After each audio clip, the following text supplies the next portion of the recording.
All right, I'm very pleased today to be joined by David Taylor, who is the TurboCAD product manager these days. Thanks for joining me today, Dave. Thanks very much. What a privilege it is to have you as the TurboCAD product manager. I think that's going to make a significant difference to the product.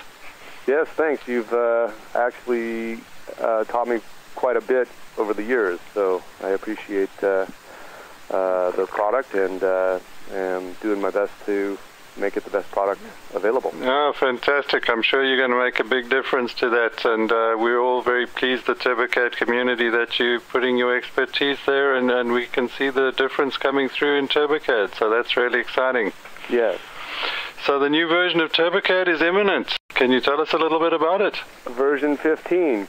Yeah, well, on version 15 we've got some really exciting new features. Finally seeing some of the back-end database stuff come to fruition, and along with that, some nice new 3D tools, particularly the new 3D assembly tools and things like auto workplanes, which are significant for the 3D modeling.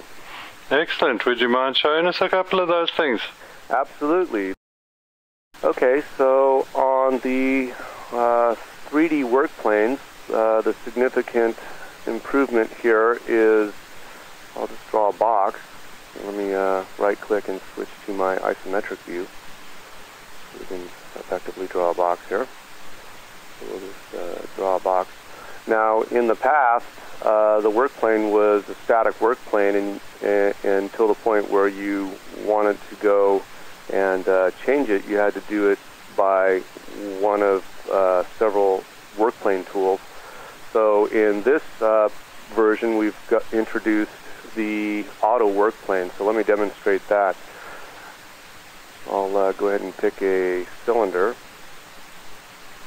and if I just draw in the drawing space itself, the cylinder will draw on the current workplane. However, if I touch any object that exists, notice the workplane now shifts and changes so that I'm able to effectively draw my cylinder, in this case, where I'd like it. So the workplane automatically changes as you start using the tool? Correct. So again, the side of the box, in this case, that becomes highlighted now is the new workplane, and I can draw my cylinder thusly. And then again, if I want to come back and draw in our isometric view, the workplane is intelligent enough to know that that's where I want to that's a terrific speed improvement. It was always such a pain having to manually change that workplane to be on the face that you were interested in. Exactly. Where you'll find this tool is under Workspace and Workplane, and it is this tool here called Auto Workplane by Facet. So you can simply turn that on and off. When you want the old functionality, you turn it off, and when you want the new one, you just click it on again, eh? Correct. Notice it's not working now, but I've gone and turned it off. Okay, excellent. All right.